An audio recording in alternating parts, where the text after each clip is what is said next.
So you're running out of closet space. The good news? You don't need to stop shopping. You just need to start selling with The RealReal.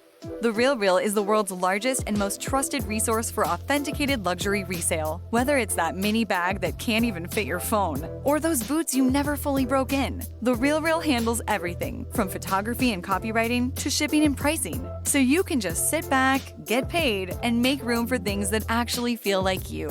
And with 10,000 plus new arrivals every single day from top designers like Prada, Celine, Louis Vuitton, and Loewe, all for up to 90% off retail, you're bound to find something perfectly on brand to fill that extra closet space with. Plus, right now, you can get an extra $100 to shop when you sell for the first time. Make room for what feels like you. Go to therealreal.com to start selling and get your extra $100 to keep shopping at therealreal.com. That's therealreal.com. Terms apply. This is VSiN, the sports betting network.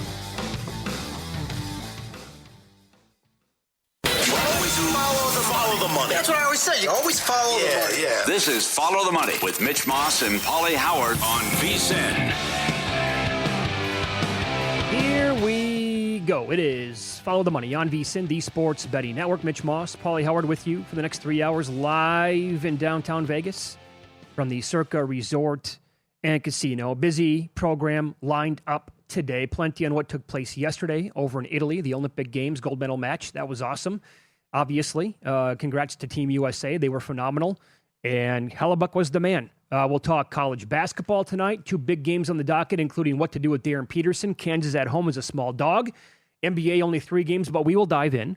Also, Nick Whaling on the program in 30 minutes. Thomas Gable from the Borgata in Atlantic City. I wonder what the handle was like yesterday for the game on the East Coast compared to out here on the West Coast with that crazy start time. And Zig Vergassi on the show as well. How do we approach the second half of the NHL? Paulie, they return. That anecdote yesterday during the game, the players now have to fly back to Miami because of the snow in the Northeast. And we have a full slate of games coming up on Wednesday night. Yeah. Can't wait to dive into that. Sure. I'm sure the Team USA guys are still drinking, too, and celebrating. So how do you feel? Minus 150. No kidding. So how do you feel? You know, it goes 46 years to the day how the world has changed. Al Michaels had only done a couple hockey games. The game was on tape delay. The kids beat the mighty Russians. And now we exorcise the demons and finally beat Canada. And it's instant, and you're world famous right away. Hughes knows the moment. Hellebuyck realizes the moment. But it becomes even sweeter after the fact when Canada starts to whine and complain. I mean, I would think that really it's like, okay, great for USA, great for the country. We get it done. We win gold. Hellebuyck's the story. Hughes is the story. And then afterwards it's, well, we know who the better team was, and crying about the 3-on-3 format in overtime. It was incredible. Yeah. I didn't expect that out of Canada. I really didn't. Immediately, like the first words that I saw like on a soundbite or a quote from anybody on any team was from McKinnon, who's like clearly anybody who watched the game today knows who the better team was. That's one of the first things you got to say. I was stunned by that. Also, I mean, if we're honest, though, it does mean more to the Canadians. Mm-hmm. And I was talking to, look, I talked to people from all over the country. And in fact, one of our buddies was in Cabo. Nice time to be in Mexico right now. He was vacationing in Cabo, and he was watching at a bar with, he figured, about 100 people. And he told me, as one of the only Americans there, you could hear a pin drop. He sent me a video of it when it ended, when Hughes put the game winner, and I could hear a pin drop watching on video. And he thought, yeah, they're devastated. Like, you could see it in real time. I'm not going to rub it in. There's no point. Like, this will, and as people told me on X when I said, this is the beauty of this game, is that here we are, the drama and the level of play was speaking for itself. But then you add in the fact that these are millionaires who play in the NHL, pouring their guts out for their countries. One team is going to be demoralized for days. The other team is going to be glowing for the rest of their lives. And as some people pointed out, they actually said, Canadians are going to be demoralized for the rest of their lives. Like, that's probably a good way to look at that. Mm-hmm. But that was, was it worth waking up out here on the West Coast and watching? That was 3 hours that a phenomenal television for us. It had everything, yes. Yeah. And then how it ends, which I guess Linda Cohen is the only person who likes the 3-on-3. I still don't like. You can't have that. I know, to decide a gold medal, and USA wins both of them. I know, incredible. But then for them to complain afterwards, that's like the equivalent in the heyday when the Lakers had Shaq and if overtime was decided by free throw shooting, and then you lost and complained if you lost to Shaq. It's like you have McKinnon, McDavid, and McCarr. You have a huge advantage, and you lost. You didn't lose because of some rinky-dink format. Here, look at this. This is great. McKinnon misses the wide-open net with 10 minutes left. Hellebuck has the save of the decade on Taves with the paddle of the stick. They kill off a 5-on-3. Look at this that save. Look Come at that. on. Come on. How good is that? And to think I do whatever I can, I just got to get the paddle, and he doesn't hoist it. He decides to keep it on the ice, and he has enough of the stick to make the save. But then McCarr gambled and lost. If he wins that, it's going to be a 2-on-0, and they're likely going to win. But he gambled and lost. It became a break the other way. McKinnon didn't play the puck. They also didn't get back hard enough, and Hughes buried it and becomes a hero. That's why they got beat. I mean, there were several ways. Not some rinky-dink format. I can't believe Cooper's comments afterwards. And Hellebuck, what's interesting now is how the Winnipeg fans look at him. Absolutely. Because it's like, hey, where's the Hellebuck now in big games that beat us, as in Canadians? We'd like to see that in road playoff games and like to get back to the Stanley Cup final or the conference final. But Hellebuck with 41 saves, a lot of people didn't think he had it in him. He's the reason they won. I think if you talk to some players / coaches and certainly fans, I think some of them, not all of them obviously, but some of them will say that playing like that in the Olympics actually means more than a Stanley Cup. Agree or disagree, but that's the level that we're talking about here when you have the chance to play for your country. And it is for this year anyway, it happens to be USA versus Canada. And I thought Eddie O was, first of all, he was great on the broadcast. Oh, yeah. And he was terrific. He came on with us on Friday, pretty much like an hour after Team USA advanced to the finale, right? And he was talking about how, look, as a guy who played for Team USA back in the 80s. Chicago kid. Yeah, he said that really the Canadians to us were our biggest rivalry, but for Canadians, the U.S., we were never the Canadians' biggest rivalry. That was always Russia. So they kind of just like looked down their noses at us in terms of overall hockey, thinking that there's no way the U.S. could ever be on the same level as them. Well, here you are, 46 years after the Miracle on Ice, and they did it again, this time to Canada. So that probably stings even, it makes it 10 times worse for those players who never want to lose to the United States of America. The book was packed here.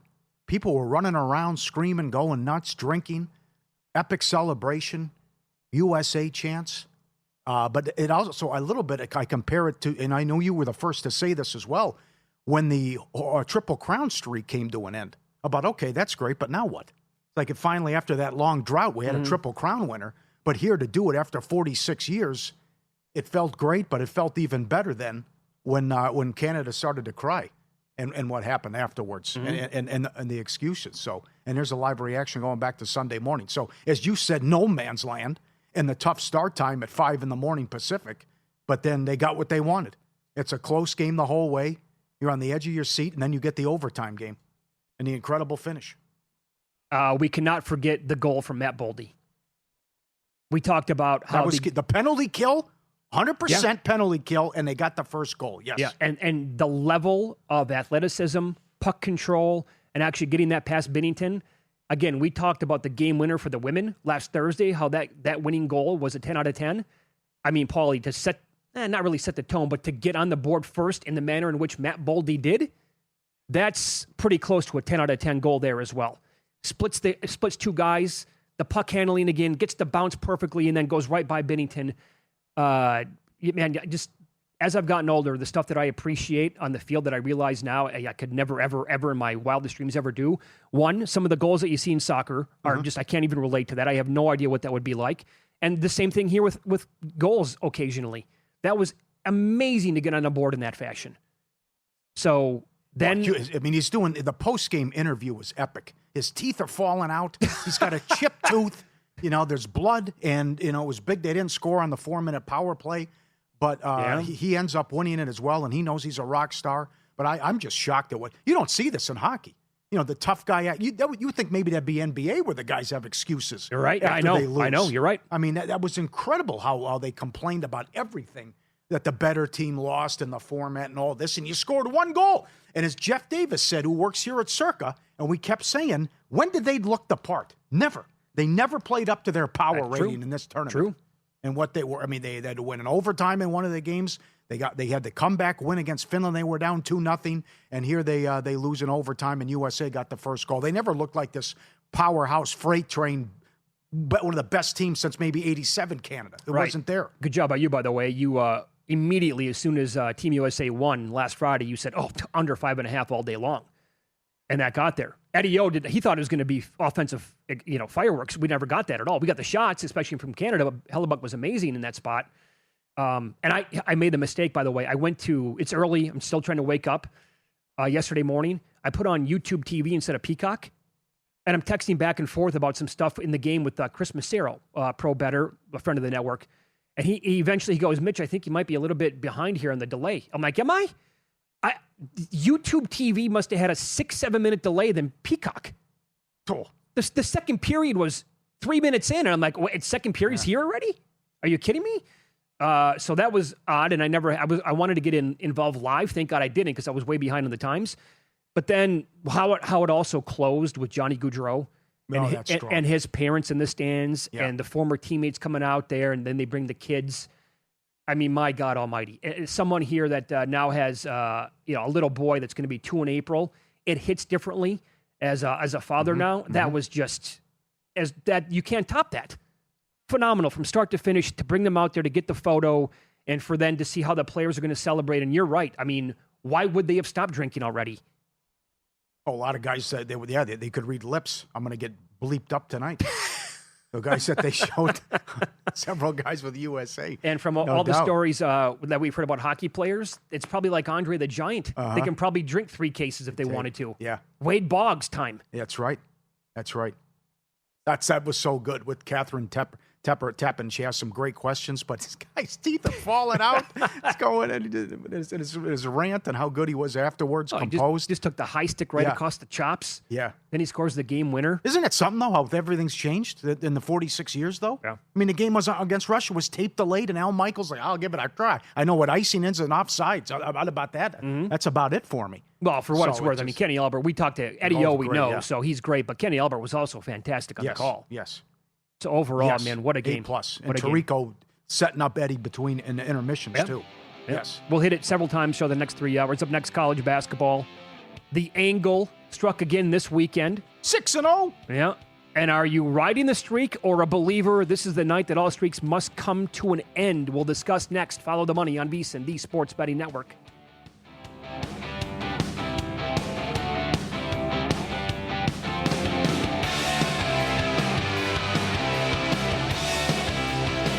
So you're listening to this podcast because you want an edge. But what if I told you you're only halfway there? You've got the mindset. Now it's time to get the toolkit to match. Here's the thing. Pro bettors spend thousands on data and tools, but what they don't want you to know is you can get the same edge for a fraction of the cost with VSiN Pro. With VSiN Pro, you get access to expert picks, public betting data, prop projections, powerful tools, analytics, and more. Tap the link in the description and see why thousands of bettors are already using VSiN Pro to cash more bets.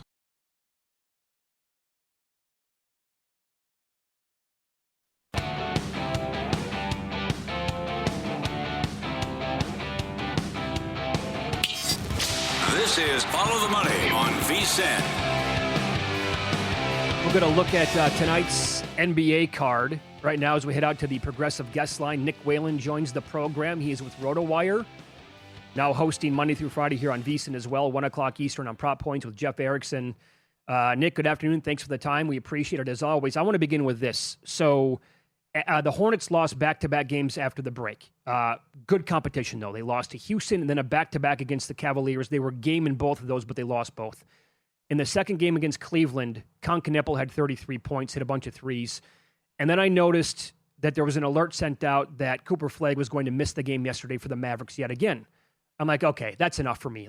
Maybe they don't shut Flagg down completely, but I looked, the best number I can find was Kneppel to win Rookie of the Year at plus 450. He goes out yesterday, has 28 points in a win.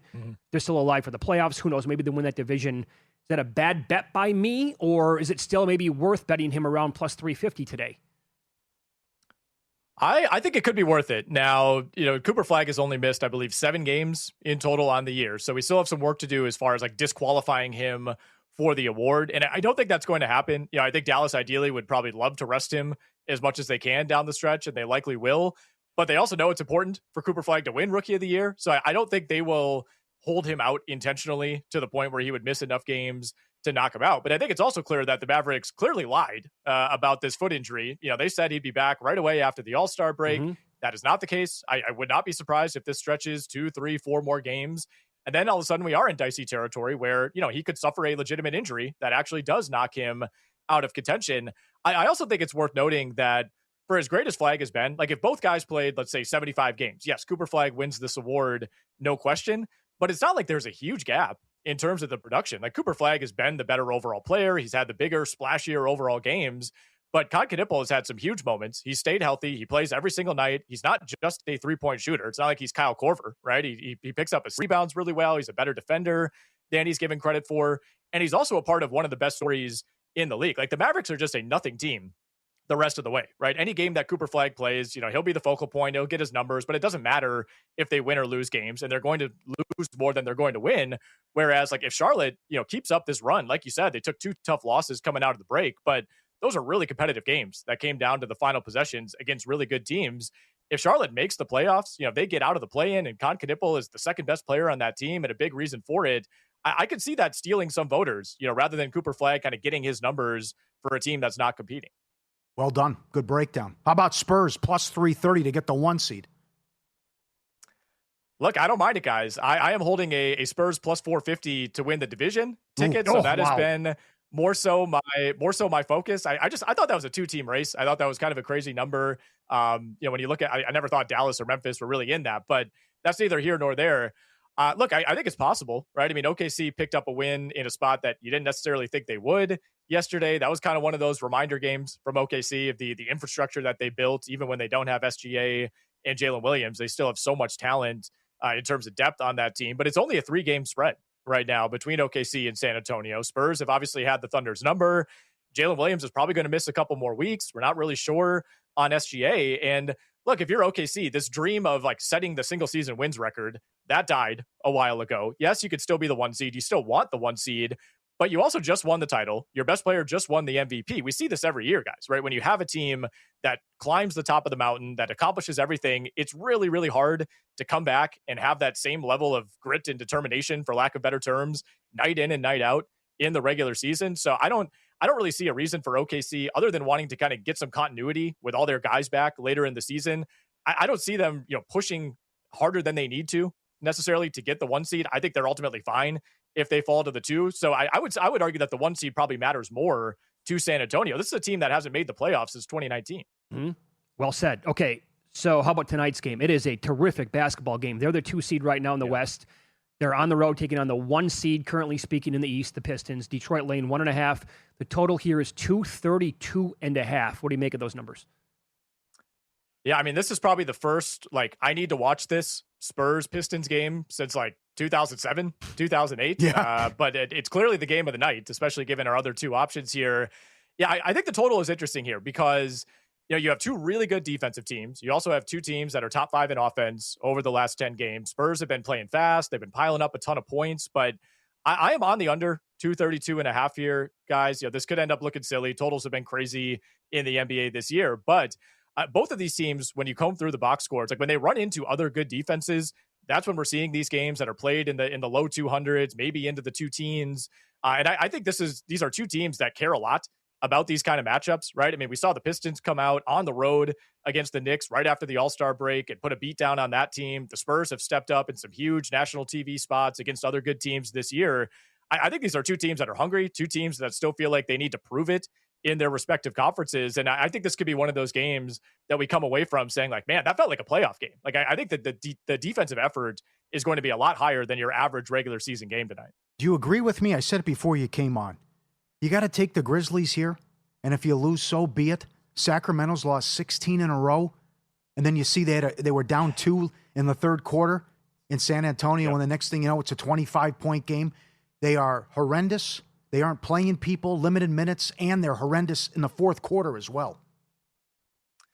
Yeah, I mean, shout out to the Kings team doctor, who is just, he's looking for anything. Any possible malady, Yes. you're shutting down for the season. I mean, I DeMar DeRozan, if you're watching, just stay away. Stay away from the doctor. Stay away from the facility. They're coming for you next. They are. Yeah, I mean, the Kings have lost 16 in a row, but they've already kind of accomplished what they need to. They are far and away the worst team in the NBA. And what I mean by that is, like, they could afford to win a game, whereas Memphis has 21 wins, and they almost need a loss more.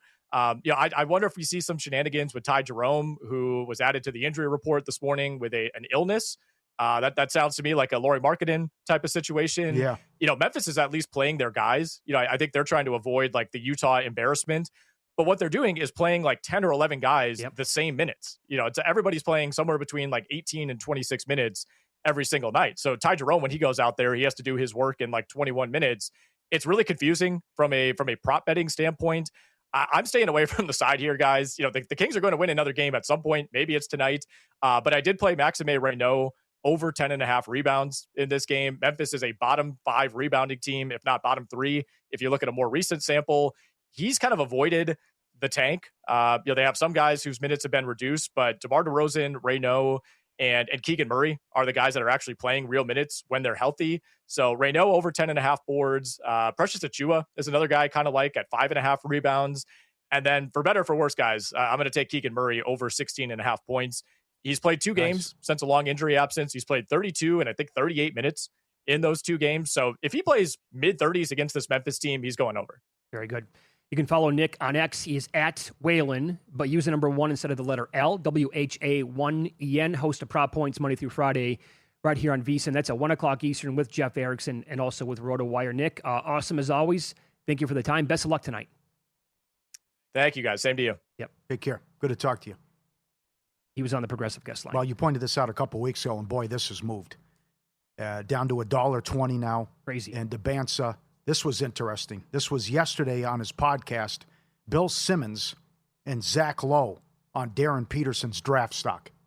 I'm not sure Darren Peterson is going to go first anymore, which I would have bet anything on 2 months ago. But there's just too much weirdness with this Kansas thing, with him coming out of games and the cramping and the competitiveness. And unless he's actually hurt, which is now a new theory, I think teams value competitiveness too much. It's the number one thing we've learned about the NBA in the last 15 years is, you know what, it's a good idea to have competitive guys. And I think this has just gotten too weird with the Kansas thing. And I think there might be better picks. I will tell you this, and I had so many Darren Peterson conversations, and I remember talking to various people being like, what? He just took himself out of the game? And because I hadn't seen it, they're like, yeah, he literally pointed to Bill Self, was like, I'm out. That's it. And no one knows what to make of it. I don't like it. I don't understand it. And it gives me Ben Simmons flashbacks to the LSU thing when he was just like, I'm out, and didn't care if they even made the NIT or whatever he did. Now, I hope that he actually has some physical stuff going on that he's afraid to make worse, would be my hope. It's where Debansa just becomes an easier pick, because ultimately you just made the key point. You're talking about guys who are going to get fired if they get this pick wrong. And that's when you just gravitate toward, this guy, he's 6'8", perfect body. Worst case scenario is going to be a better Andrew Wiggins. This is a safer bet. I'm just going to take this guy. Yeah, good point at the end. Yep, sure. Your job's on the line. I know. In this class? That's a good point, though, competitiveness. It ties into you love the game and the competitiveness, too. It's interesting because what if there is a prop up, and there will be eventually, of Darren Peterson's draft position, 1.5, and they could actually make it 2.5. You could put up some alt numbers on this. Like, could he potentially slide past number 2? It's a loaded draft class. Yeah. So if the team picking first overall says, nah, we don't want him, we're taking Debansa, and yet the list of great players is not just Peterson and Debansa, the team picking second or even the team picking third could say, we're in the same boat. I don't want it. He just said the biggest thing for teams in the league in the last 15 years is competitiveness. Well, there potentially might not just be one team who thinks that then. And he could all of a sudden slide to like 4 or 5. Maybe there's a path for that to happen. That's right. Like Zach said, everyone's having the Peterson conversation. Another card went for $5 million over the weekend. I can't wait to hear the details on that. And it happened again on the PGA Tour. Long shots that came in this week, and Paulie details next.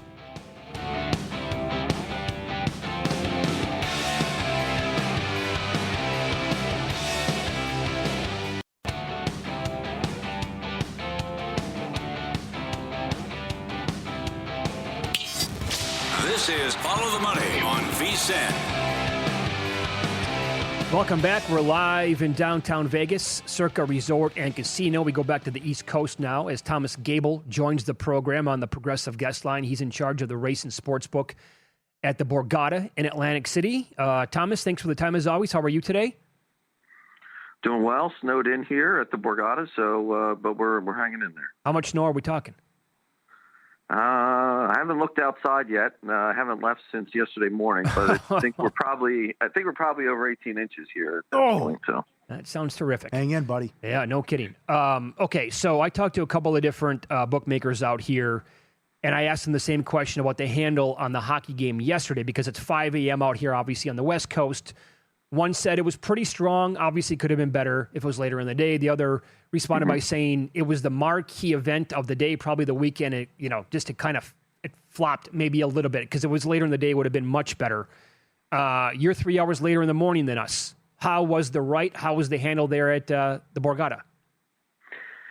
I thought it was great. I think certainly if it was later in the day, that would have helped everybody. There's no doubt about that. But in terms of just the interest level, certainly the marquee event of not only the day, I think the weekend for sure. And, we had, obviously the snowstorm was supposed to hit the East Coast starting yesterday afternoon. But I didn't know if people were going to stick around or not, or try to get out of town, but that was not the case. People were here. It was a very patriotic crowd. Certainly kind of one-sided action. Everybody was backing America. Whether you could get them at, even money or even a little bit better than even money in some places. So it was a great game to watch. Crowd was very lively and into it. And, afterwards, I thought it was a very emotional ending too, not just because the United States wins gold for the first time in 46 years, but locally here with what they did with Johnny Gaudreau and, holding up his jersey at the end and bringing out the kids on the ice. That family is obviously from South Jersey here. I mean, hell, we have employees here who know the family. So it was a pretty emotional thing here. And, obviously every day we get games that, you're either happy or you're sad or mad or whatever because you win or lose, or you lose money or win money on it. But this was a different type of emotion that people were feeling, I think, yesterday watching that game, and it was just a cool scene overall, and nice to be a part of. Do you remember where you were in 1980? Probably in a playpen somewhere at my house. Okay, right? Isn't that incredible? How it's last time we won gold? I mean, I don't remember anything about the game. I was like you, a young lad. But going back, the game was on tape delay, and they're like, "Oh, what the hell? Put Al Michaels on the game." He called like 2 hockey games in his life up to that point. Pretty incredible when you go back and watch that game. And certainly, I have seen it a couple times in my lifetime, but obviously no memory of it in real time. But yeah, I mean to be this 46 years to the day that happened is pretty cool, and obviously made a lot of Americans proud to be a part of that, and certainly stung for our Canadian friends up there. And but I'm sure there's obviously a lot of good-natured ribbing going back and forth between friends, but yeah, I mean it was certainly an emotional end for that. Yep. So you're great at college basketball. There's been some movement here on the Louisville game. What do you think of Carolina catching 3.5 at home? Yeah, both teams coming in here 9-5 in the ACC, and I was a little surprised that Syracuse was taking money on Saturday against UNC. At one point, they moved to the favorite in some spots. I had that game UNC 2.5, so it was a no-brainer for me to bet the Tar Heels, and they ended up winning that game pretty easy fashion. But certainly a much better opponent coming in here in Louisville. They're coming off a nice win against Georgia Tech on Saturday, but UNC is undefeated at home this season. And, I think the big thing on Saturday was Henry Vasseur was back for the Tar Heels, and his interior presence makes a big difference. They weren't taking as many threes as you saw in that game when they played NC State, when both Vasseur and Caleb Wilson were both out in that one. I thought their shot selection was a lot better on Saturday, and they weren't playing ISO ball on offense. And if they run things through their big man and he gets touches, the offense just flows a lot better. Obviously, they'll have to stop Mikael Brown Jr., who has been really playing well lately for the Cardinals. He scored 25-plus in 3 of his last 4 games. Only a freshman, but he means a ton to this Louisville team. And, if you look at the ACC in general, in terms of no one's beating Duke. I think everyone knows that, unless there's a big upset that happens in the conference tournament. But Louisville can play with a lot of teams in the country. Maybe not the elite of the elite, but offensively, they can score with the best. They just have to cut down on the turnovers that's been plaguing them recently. And I still question the defense overall, especially against the better opponents. If you separate out some of their defensive numbers, while the overall defensive efficiency number looks good on paper, when you drill down, you'll find that a lot has been built on the back of weaker opponents. And it gets much worse when they're playing quad 1 competition. Yes. So, I'm not sure Louisville has what it takes to make a deep run come March, but with no Caleb Wilson here again for UNC, I'm going to stay away rather than take the points with the Tar Heels.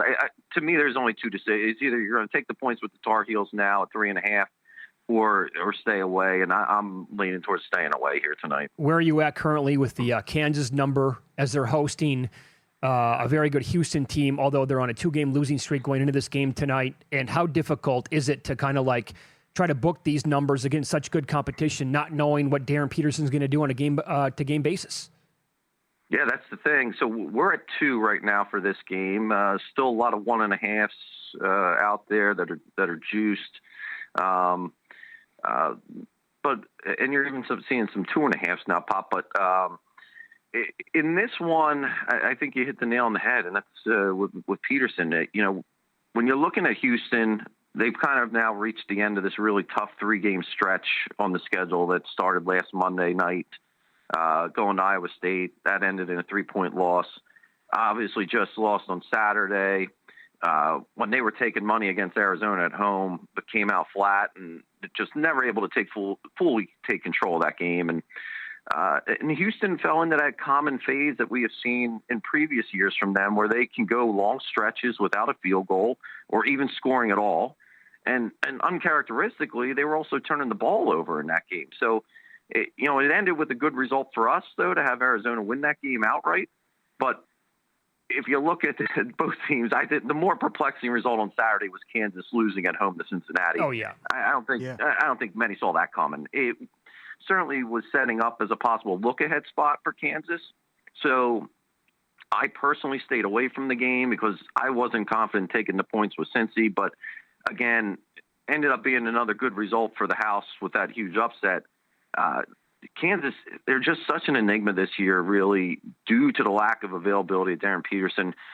They've shown a number of times they can win without him, but no question, if you're back in this program, you want him on the floor. I just don't know how you can trust if he will be available or even how many minutes he will give you if he does play. I personally, again, I can't see investing in them come tournament time. We know how good they are at home. I make this game Houston 1.5 with Peterson playing. It's a no play for me on the side here. I'd have to look at the under if I was going to do anything with this game. Look at the under on the total, but I mean, obviously Kansas has a great record at home. They're very tough at home, but to me, the number's a no play. Thomas, about a minute left here. It's a small card, but some other good, lower league teams are in action tonight. Do you like anything overall? Yeah, obviously the Southland has a couple of teams going, and one game that I have an eye on that I'm probably going to be getting involved in is McNeese laying the points there against UT Rio Grande Valley. I'm going to lay it there with McNeese. Okay. Sounds good. Be safe. Hey, have fun shoveling, okay? Yeah, I can't wait to get home and have to shovel out my driveway just to be able to pull in. Sounds amazing. Thanks, Thomas. We appreciate it. All right, thank you. I got a great text from someone who's in New York right now, and the snow is so high, they go out and they can put their beer right into the snow and chill it. I got a picture I'll show later about how much damn snow they got. Crazy. By the way, in about 20 minutes, friend of the show and network, and really friend of the betting community, Frank B., who lives in Puerto Vallarta. I've been chatting with him since yesterday morning to see how everything is going right after all hell broke loose. I'll give you an update on what he has told me. And, man, it's some of the videos that he has shared. Oh, yeah. Wow. Up next. Right out of a movie. It really does look. It looks like a war zone out of a movie. Sicario and whatever. Yeah. We have to do something about MVPs in big games, the good, the bad, and the ugly, coming up here on VSiN.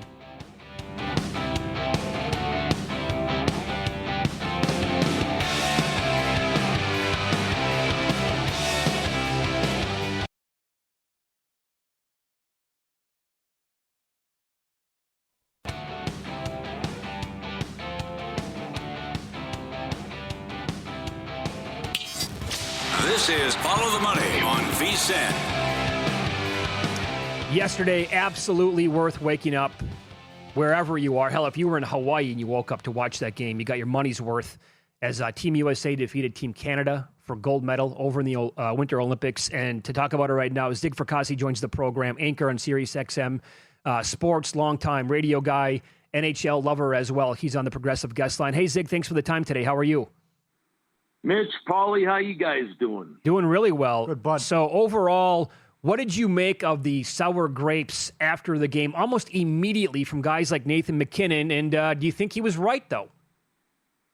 Oh, he was absolutely right. I mean, I've been watching this stuff for about 50 years now, and you can tell when a team has been thoroughly outplayed. The territorial edge was huge in favor of Canada. And so MacKinnon was absolutely right when he said, you decide who the better team was, because Canada was. So you know this as well as anybody. Sometimes you need your goalie to stand on his head, and that's what Connor Hellebuyck did. Quite simple. I mean, we were talking a little off the break there. That save in front of the net on Taves, that should be on a postage stamp. Mm-hmm. Now, granted, they got a little bit lucky there when MacKinnon had a layup to the right side. If you're watching on TV, it's the left side, right? And he hit the side of the net. So you also need some breaks. But I thought overall Canada was the better team. But in the end, U.S. made the play that they needed to. And quite frankly, I thought throughout the tournament we're a good team. They deserved to be the gold medal winners in 2026. Based on what happened in his playoff career, did you think Hellebuyck had a game like that in him?